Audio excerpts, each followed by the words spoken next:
Yeah, dear participants, very warmly welcome to our study visits from Energy Agency of Podravje.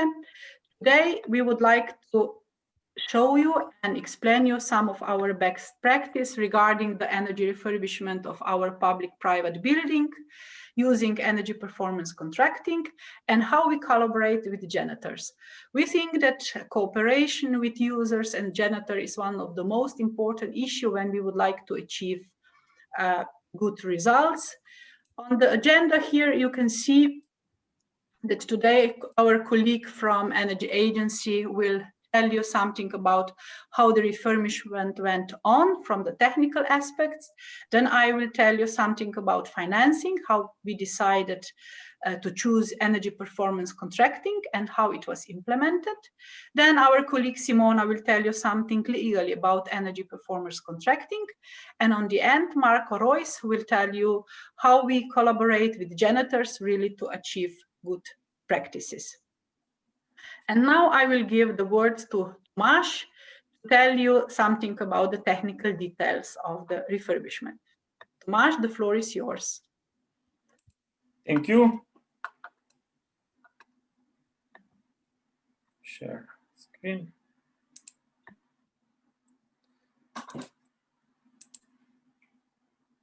Okay, here is the presentation. I will give you some overview of renovation of the old department store Tima. So department store is a typical example of building from the 80s. It has a skeletal reinforced concrete structure. You can see this building on the right picture before the renovation with large glazing, unprotected building facade, and with lots of complex thermal bridges. And this is why the energy consumption for space heating was very high. It's a center. The old shopping center is about 2,500 meters square in size. And due to poor condition of the building, high operation costs, suboptimal working and living conditions, municipality of Radlja decided to completely renovate and to get more suitable working conditions and reliability of the systems that were subject of the investment. Project goals were to complete energy renovation of the building, to reduce heating losses of the building and primary energy consumption, to lower energy consumption costs, and to improve reliability of the energy system, to improve working conditions in terms of microclimatic conditions. And the following results were achieved: a lower need for useful energy of the building, primary energy savings of at least a third of existing building, completely energy renovated areas of the building owned and used by public sector, reduction of greenhouse emissions, and increased temperature comfort in rooms.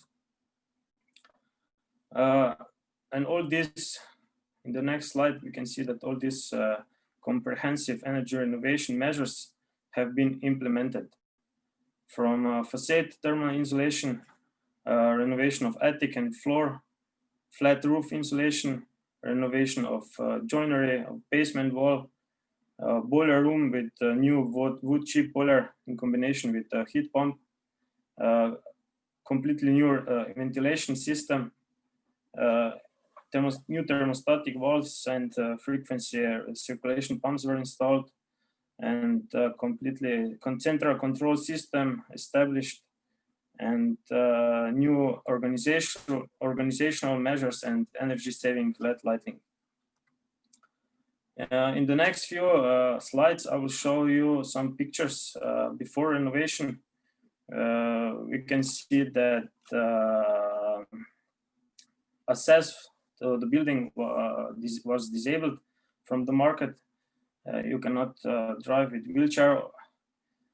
Then some dilapidated and visible electric wiring, old radiators without thermostatic valves and hydraulically unbalanced, Then we can see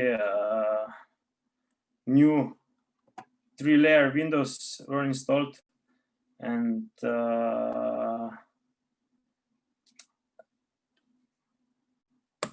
some outside working, new facade,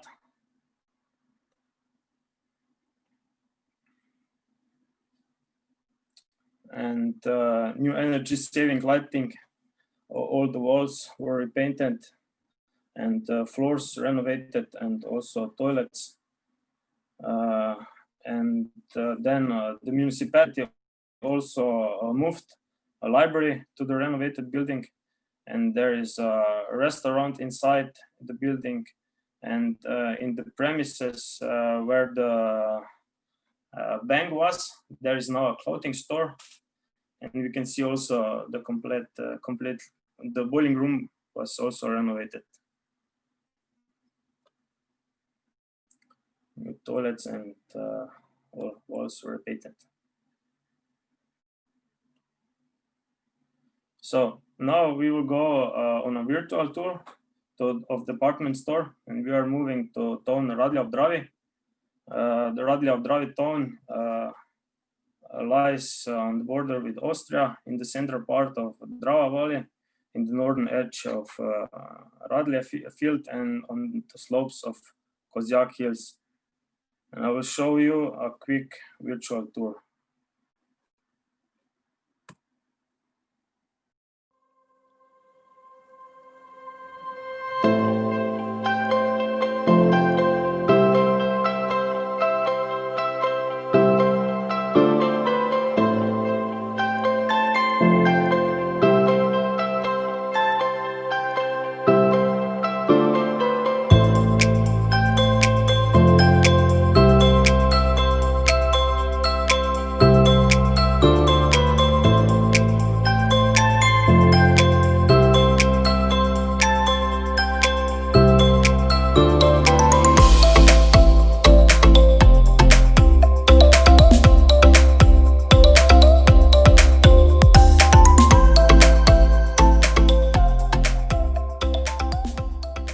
Hello everyone, welcome to the town of Radlje, where we have the next good practice example, which is called Center Radlje. It's a building that has been renovated in the center of the city of Radlje. The former building has been largely unused and in a very poor condition, and so the decision has been made to, let's say, renovate these buildings and to make it more user-friendly for its inhabitants. Let's go inside now. Yes, we're just entering the boiler room. This is a wood chip boiler room, very efficient and very modern. We will just see it now. Hello, here we are in the wood chip boiler room. This is a 150 kilowatt wood chip boiler, a very modern machine that heats the whole building. It's very efficient and is operated remotely, so all the diagnostics and everything can be monitored how the boiler works. This is a heat pump powered boiler for the facilities, and a big heat storage that is also powered with a wood chip boiler and is used for hot water or for heating. These are the individual heating strings that heat the individual parts of the building. They're all controlled separately with heat sensors and also temperature sensors inside different spaces. Here is the scheme that represents everything.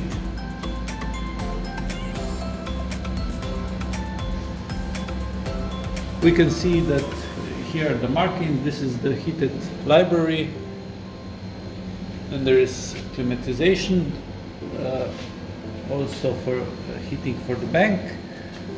and the basement, and the left is the bistro.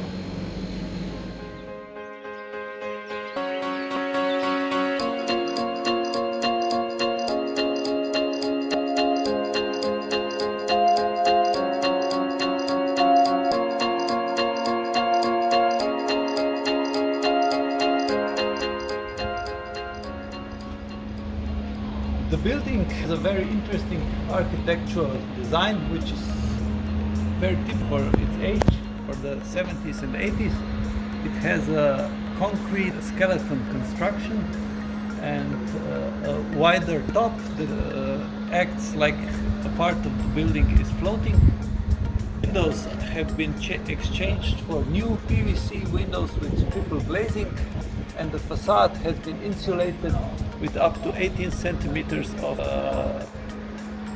rock wool insulation, which ensures very efficient energy rating. Also, the roof has been insulated with additional insulation material.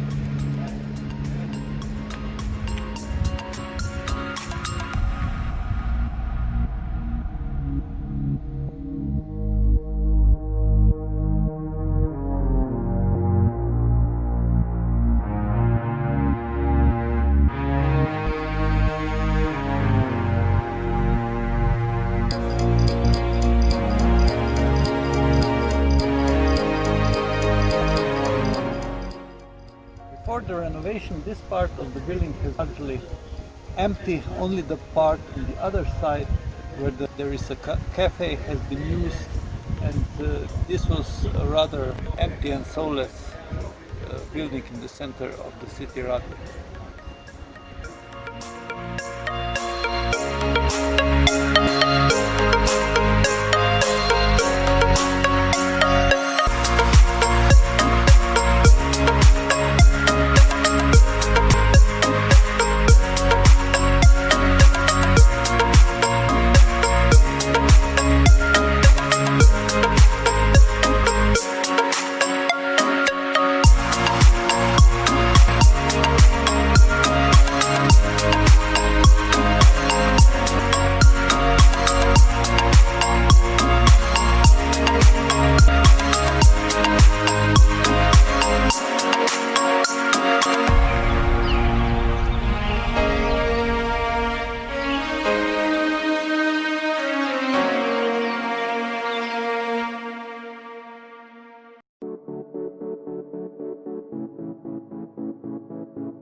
Here we are in the library, which is a public place, so we have to wear a mask. The library has been moved here from another building and is completely new. It has been an effective way to use this building for the municipality and its inhabitants.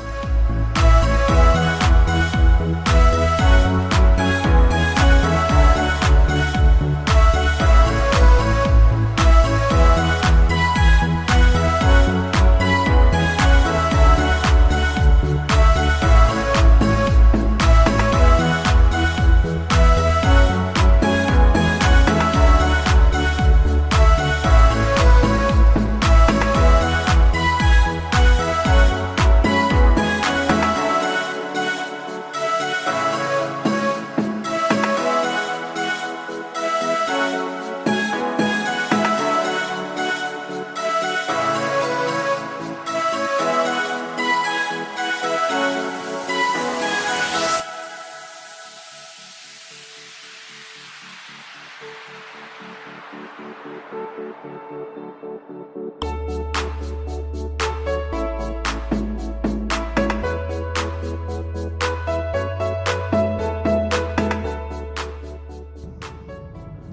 we are on the top floor. This is the ventilation system that feeds air for the entire building. It's a very efficient system that regenerates the heat losses from the exiting air and uses them to heat the fresh air that comes into the building. Partly there have been used old ducts for the ventilation, and partly the system has been renewed. Because the old ducts have been installed in a way that they are integrated into the building.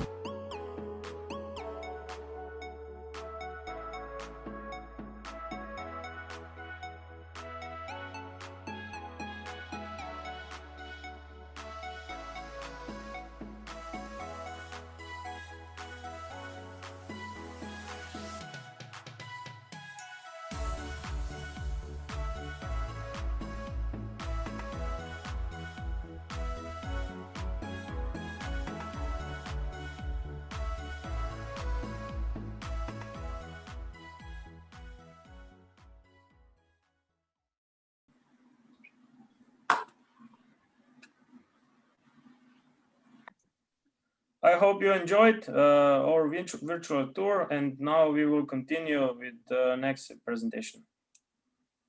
Okay, thank you very much, Tomasz.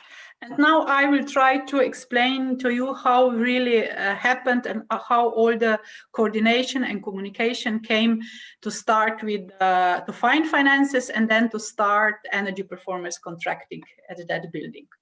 So I will try to share my screen. I hope you see it. Yeah. So I will tell you something about the financing. You already saw that this is in the city center, town center, and it's very close to administrative buildings and others. So this was something that was really ugly in the city center, and mayor was the one who really wanted to do something with the building just to look it nicer. And it was mostly empty for already 15 years, and there was big discussion, should we knock it down or restore it? So are there some issue that could be kept, or just to start the new one? And it was quite difficult because up to then, municipality didn't have any cost for keeping the building. So there was no maintaining cost, there was no electricity.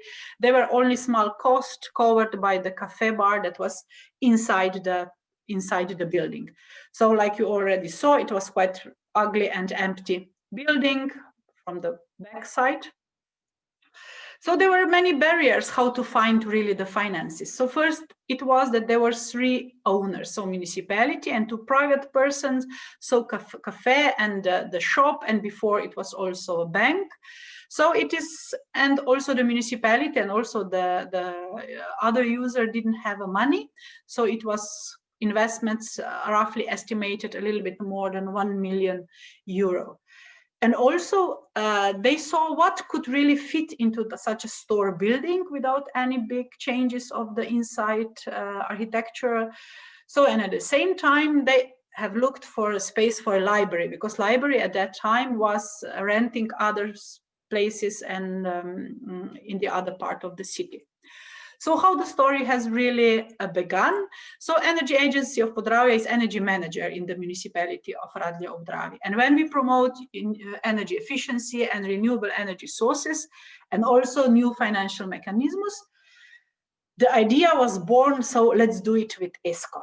So the mayor was quite interested. Yes, let's find some money. Also, Energy Agency was interested because this was something new, you know, to combine really the private sector and the public sector in one building, and then to make agreement with another private sector. So it was quite difficult to start. So how we started with the first calculations. So the investments we knew already that would be high. The building was empty, so we didn't have from the energy point any cost that already occurred. So the cooperation could be difficult, and it was quite difficult. And so the first necessary steps was really to talk with other owners. It was time consuming. We explained many times, but they on the end agree and cooperate also in the future. So we also, in the next step, when you talk about the energy performance contracting or cooperation with the ESCOs, you try to find some already existing costs. So at the moment, at that time, you find that library was paying the rent and the costs that were quite high, and it costed municipality up to 45,000 euros per year.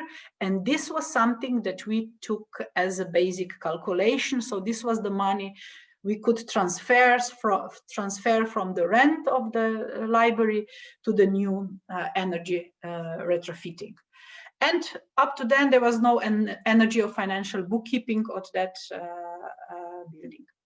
Here you see some calculations. They are done in Slovene language, but anyway, you will see here on the top, we see that the estimation was 1.2 million euro. So, and here is the hiring cost for the library in other building, 26,400 euro. And there was the management of the building for the library, 7,100 euro. And there was maintaining and running cost for the library about 10,400 euro. And this was the moment, the cost, and also the municipality had an idea that not all space would be used for library, but maybe they could be able to also rent some space, and that could have some incomes from the renting. So this was all the incomes that could have participated. But on the other side, we also have that the cost of the 25,000 for running the new renovated building, and also we calculated some unexpected costs. So altogether, we saw that the new cost in the building would be around 33,500 euro. And on the other side, that savings could be up to this 43,900 euro. So with this money, we started to think, could we put these savings into the energy renovation? Here below, you see also the calculation. So we assume that maybe the energy use will be maximum 60 kilowatts hour per square meter per year. And we calculated this cost with about 6 euro per square meter per year. And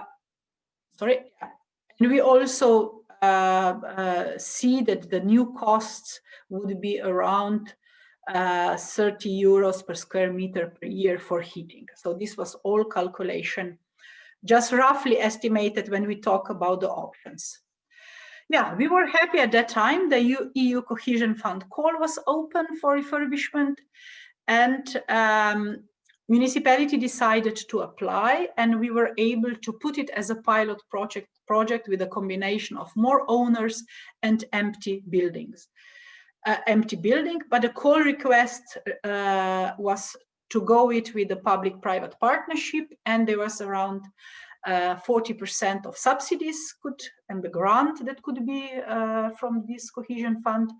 And the request was also that all the documentation, so it means energy audit, building permissions, and all others should be done.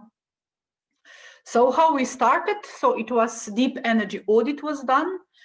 The calculation was done on the theoretical values. So we estimated how such an old building could use the energy. So this was this theoretical values. Then we prepared all investment documentation that was presented at the city council. And we also got agree from them.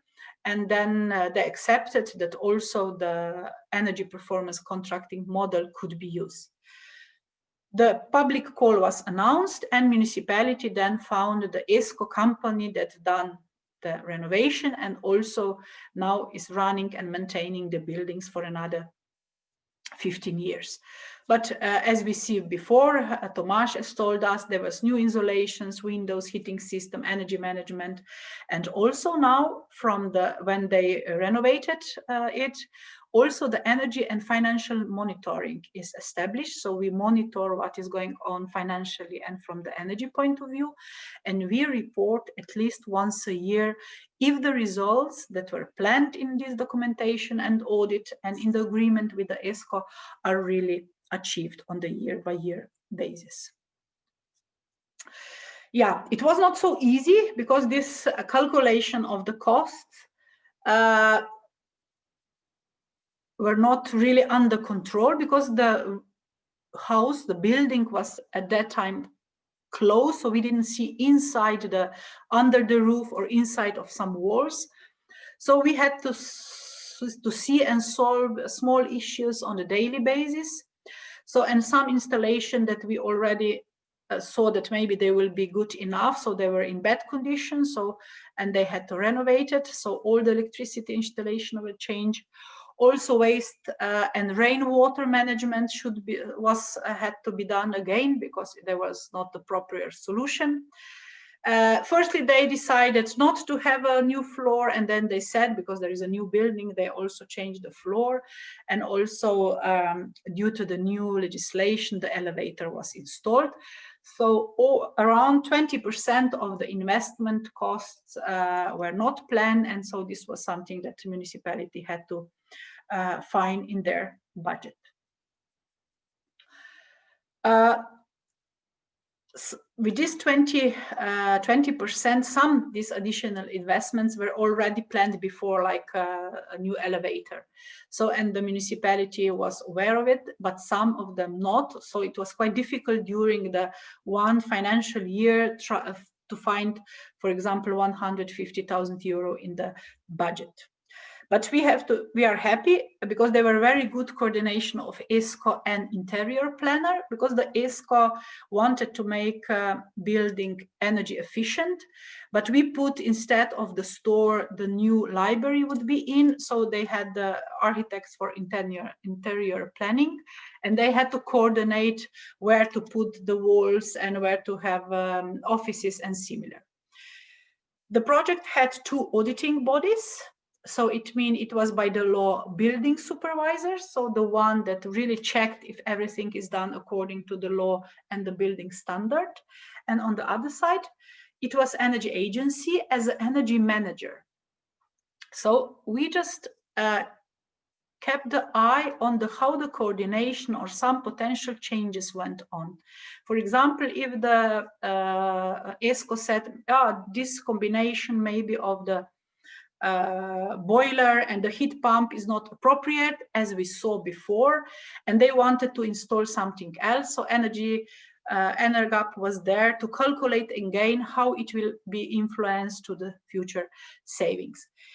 To have 2 auditing bodies, it's not necessary by the legislation, but we think it's highly recommended, because many supervisors from the building sector, or from the technical sector of the heating installations, they just looked at the part of the technical issue, but energy agency is aware of all this coordination and communication issue that could rise problems later, and how some differences are then calculated in savings.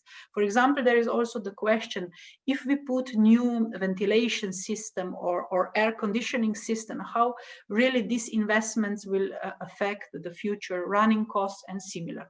So it's not really very easy, especially if you have 3 owners, you always have to communicate with all of them.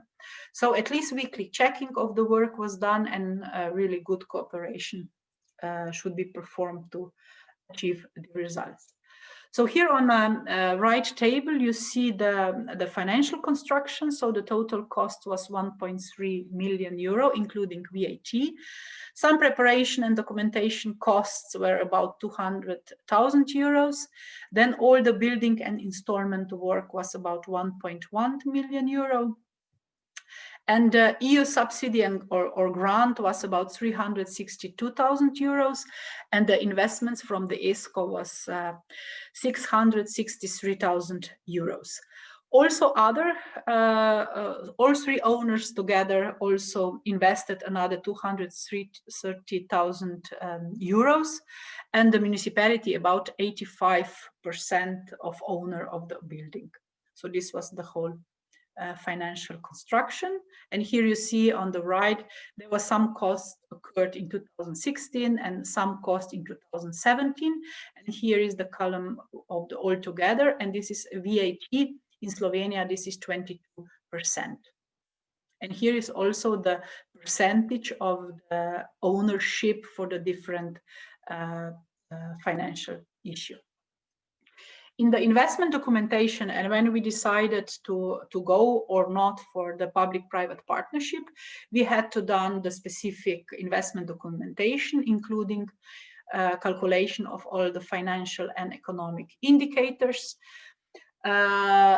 So here you see the financially and economic indicators. It was internal return rate, their net present value, relative net present value, and very basic return of investments. The same for economic indicators. The first column is the indicators if the municipality would invest from their own budget. So we see there are very negative values. And also with the EU subsidies, about 40%, the indicators would be a little bit better, but still quite negative. And here we see with the, including the private partner, so to perform public-private partnership, you know, the indicators were much better. So this was then the decision made by the council that this would be good for implement it as EPC. And here we see that also if we take in account all economic benefits that could arise from having a better and nicer building in the city center, lowering energy cost and similar, this would really rise the net present value of the project, economic net present value of the project. But by the law, we have to also calculate the indicators from the view of the private partner. And we see that there is internal return rate is about 6.57%, and also that for the private partner, the net present value is about 47,000 euros, and that the return rate is about 10 years, and the agreement with the private sector was made for 15 years, because for the 15 years they will also maintain and manage the whole building. So from these indicators we saw and agree that this was a good solution. Here we see some results in the costs and in the energy use. So it was the energy use dropped for half, from the 749,000 kilowatts hour per year. I think here is the mistake. It's not per square meter, but it's per year. The energy costs are, before they were estimated to be around 58,000 euro, but after they will be only 16. So there are savings about 41,000 euros. And investment was about 477 euro per square meter without VAT. And now the new energy use per square meter is 159, which is quite good for such a big buildings with a cafe and with a shop and library in there. And from the agreement, the yearly payment to ESCO is about 36,000 euro, including VAT. And this is including also the maintaining and managing cost, but the cost for the electricity and heat are not included. And this cost is paid by municipality, 85% as a owner. All other 15% is divided between other two private users of the building. So, and we came to the end finally. So in January 2018, it was the end of the work. So library then later in the summer moved in. And also in January 2018, we start with the energy and financial monitoring, where we have online daily or even somewhere hourly data about the energy use, electricity and heat. And we see that we still continuously cooperate with ESCO and other owners, because each year there are some issue to be solved or changed. And we also report yearly about savings to all owners, not only to municipality. We report to also to ministry, because we used EU funds. And because we are checking in these reports if the results that ESCO has promised are achieved, and because a payment to the ESCO is related to the achieved results. So here again the old buildings, and here is really nice picture from the opening of the library. So thank you for your attention. Yeah, thank you.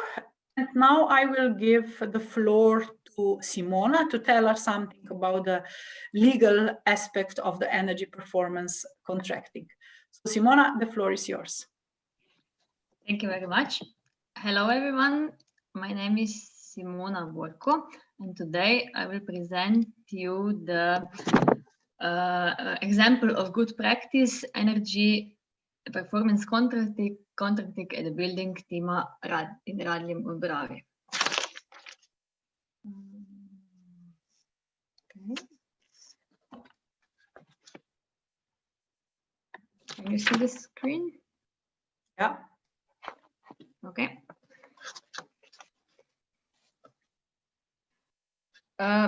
First, I would like to give you some basic information about the building.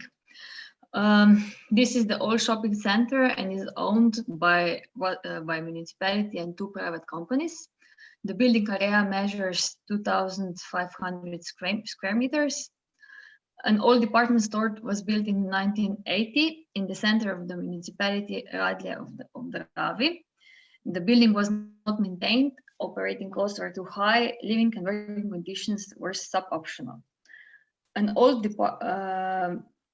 The primary goal of the renovation was to reduce energy costs and in the facility and to reduce CO2 emissions into the environment.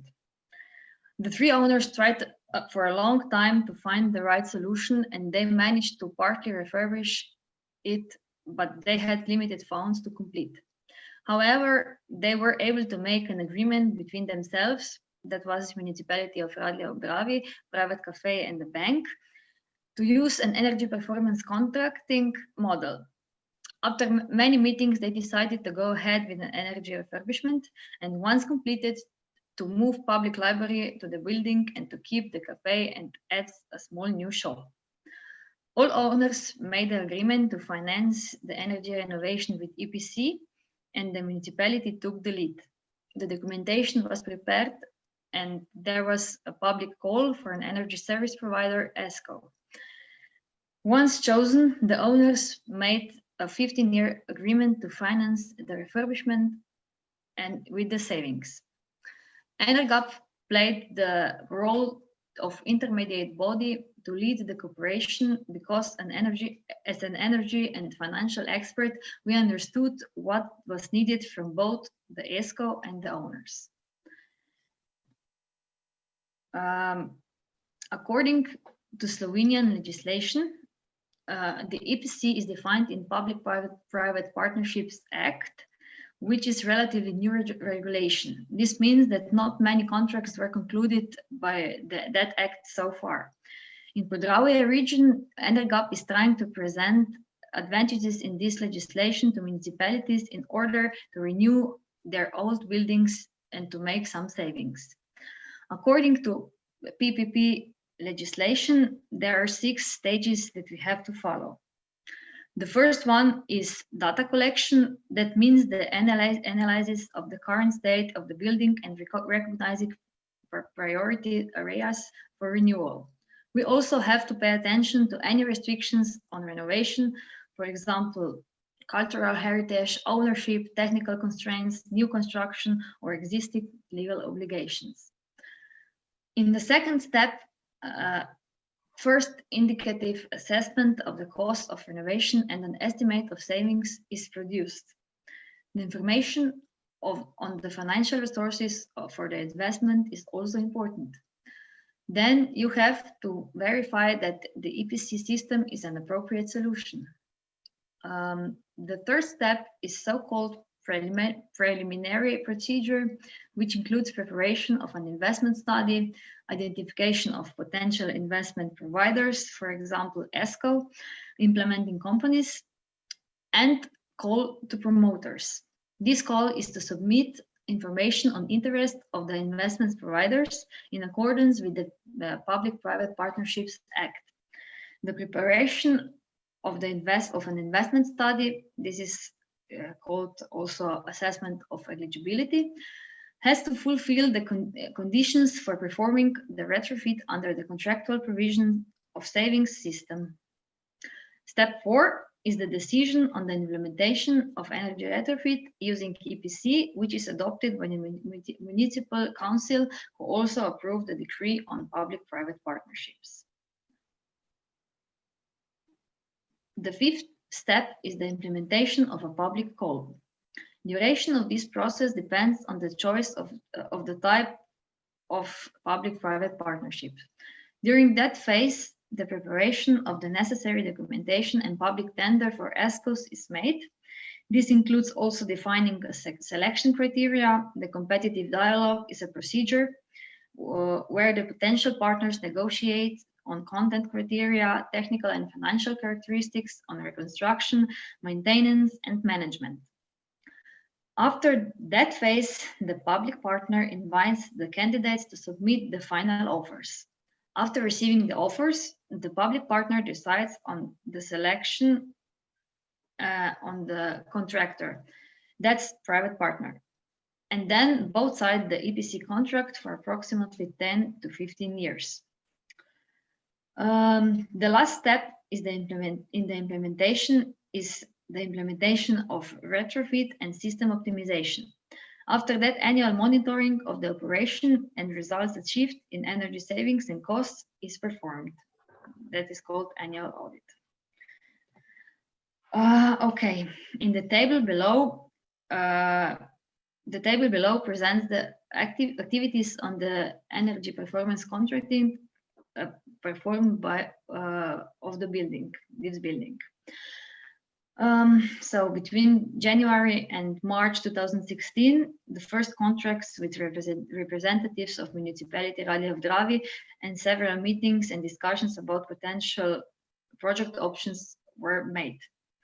Between March and August 2016, there were some technical data collected about the current building energy use and costs, simulating the energy use and costs if the building would entirely be used. Establishment of a working group, preparation of data for refurbishment, detailed analysis of energy use and payments made in the last 3 years, learning processes with the administration, preparation of the main legal and financial documents. In September 2016, the development of the tendering documents and other documents has started. There was also the announcement of the tender, a so-called call to promoters. Between September and October 2016, the call to promoters was closed. Evaluation of the applicants were done, and preparation of the study assessment of eligibility for economic, environmental, and social benefits in the public-private partnerships was made. In October 2016, the presentation of the assessment of eligibility and approval of the public interest in the EPC by the municipality of Rally of Dravi was done. Then the preparation of the legal documentation for the call has started. In October 2016, the tenders to select the ESCO were also opened. In January 2016, the tender was closed.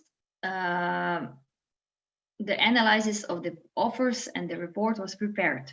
The report was presented to the municipal council. Between January 2017 and June 2017, the municipality applied to the public tender of co-financing the energy renovation of buildings offered by the Slovenian Ministry of Infrastructure. In June 2017, the co-financing contract was signed. In August 2017, the ESCO was selected and the energy performance contract was signed. In September 2017, the refurbishment has started and was finished in January 2018. As you have already seen at this webinar today, there is on this photo you can see the building, the Tima in Radlje ob Dravi before the renovation. And there is a new photo of the building after the renovation, and that is how it looks like today. Okay, that was all from my side. Thank you for listening and your attention. Bye.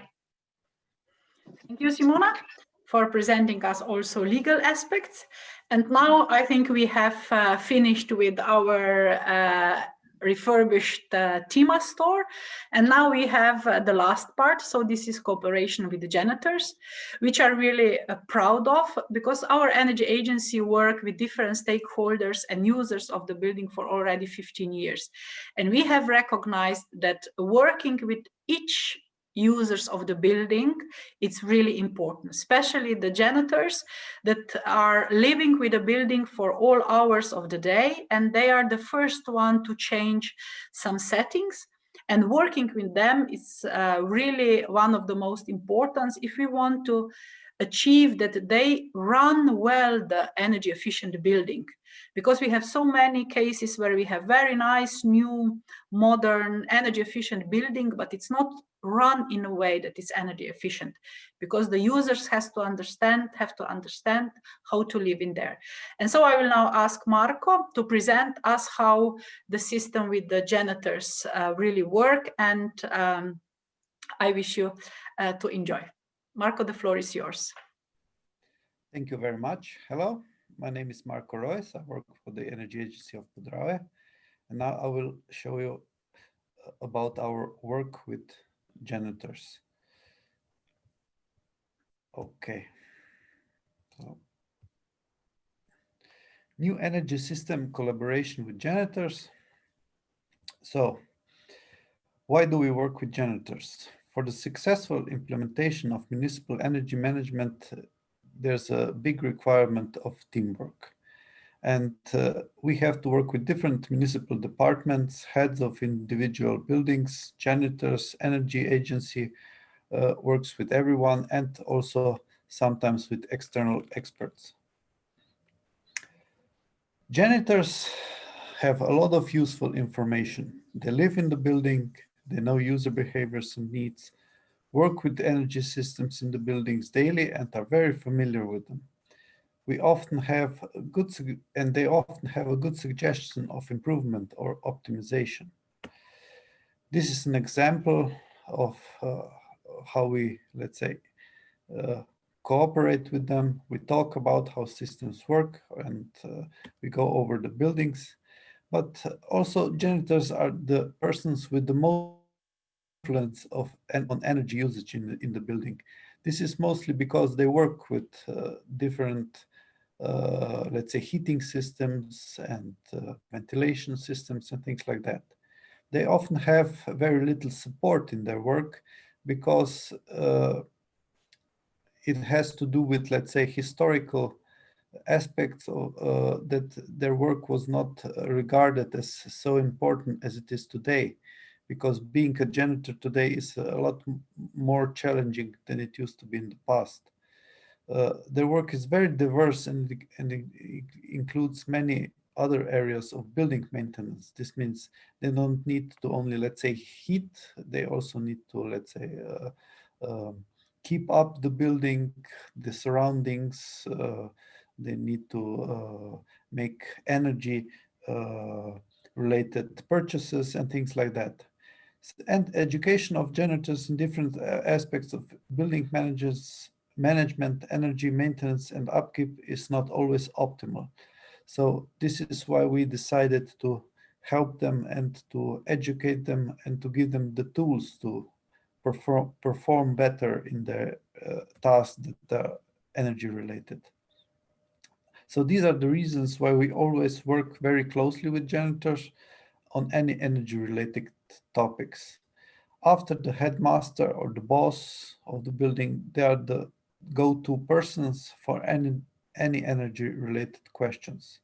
They know the building best, and it's crucial to build a trustworthy relationship with them and to take enough time to talk, because usually they are quite reserved. This means they don't have, like, a very trustworthy relationship with somebody new who comes to the building, and they feel sometimes also quite insecure. This is why we take our time, they talk with them and try to build a very personal relationship so that they know us, and then they can, let's say, share their problems that they encounter in everyday work a lot more easily. Because, let's say, they may not be very well educated, but the knowledge they have is experience based, but to get this knowledge out of them can be sometimes very challenging. So we have made workshop for janitors as an example, and the workshop is aimed at different, let's say, topics that are energy related. So general energy prices, energy savings, energy balance, air and temperature, electricity and electrical appliances, lighting, heating basics, heat production, heat distribution, heat supply, hydraulic balancing, and energy management at the end. I have prepared for, let's say, as an example, some slides from every topic, because every topic with the janitors, we do every topic a lot more detailed, but for an example, to give you a taste of what we show them, so you can see what our work is related to the different areas. So things to relate to, we have, like, let's say, we try to give them something that they can relate on. So we show them the building uses, let's say, fuel just the same way as a car uses fuel. So this is an example that we try to make with every building. And then we also tell them what are, let's say, efficient values or non-efficient values, so that they have a basic picture of where their building is. Then we show them or point out the losses, where the individual losses go, let's say, for the heating of the roof, the windows, the ventilation, the walls, and also the floor. And also the different percentages, and then we go into detail in this area. Then we have, like, general energy education to show them where in the world, let's say, the most energy is used and why, and also environmental impacts. Then we go over, let's say, energy saving potentials. How do, let's say, different buildings behave differently, and the systems installed in those buildings, how do they affect the buildings? Then we show them, for an example, what the energy balance at home is between electrical energy, heating, and hot water, and also an energy balance in school as a let's say, comparison regarding costs and also heat. After that, let's say we go through heating basics, heating system basics, how heating systems are let's say made up, how where the boiler is, so the pumps and things like that. As I said, sometimes janitors know some areas very well, and sometimes it helps them to go from the basic, let's say, up, because in many cases janitors are either from different areas of work, and the buildings that they come up to are very complex. So heat production is also one area that we cover. We show them, let's say, how boilers are made up, how the heat is produced, how it's, and things like that, also in heat pumps and other systems. Then we go through heat distribution. As we know, in all buildings, heat is distributed, and then we go through various aspects of using what kind of, let's say, pumps are used, what kind of mixing valves, and things like that. We also cover heat losses and make, let's say, some calculations regarding heat losses. This here is an example on a hot water boiler that has non-insulated valves, and how much energy and how much cost is used in let's say 20 years of time on just these four non-insulated valves. A very important aspect that we also cover in a recent time is hydraulic balancing. Many people don't know that if heating systems are not hydraulically balanced, then you don't get the same amount of heat through all the different parts of the building. And we cover what this means and how it's working. And in the end, we also cover energy management and bookkeeping, which is an important part of knowing where your energy goes and how much you use. And in many cases, janitors are the ones that help us to keep up our energy management and bookkeeping system. And this is why we also try to show them how things work, and so that they can make, let's say, some basic analysis for themselves regarding if they make any changes on heating systems, what are the results, and if they see some problems, that they can come into contact with us, and we try to help them further on. In the end, we also do some testing, let's say some simple tests. What does it mean for distribution of energy and things like that. So thank you very much. This was an example of what our work with the janitors, let's say, is made up from. Marcos, thank you. So with Marcos' presentation, we came to the end of today's short webinar. I hope you have found something interesting, some information. We know it's difficult to tell everything that we know, and that because we have a lot of experience. So if you have any question, or if you would like to know more about some specific issue, please let us know. All the best, and be very energy efficient. Goodbye.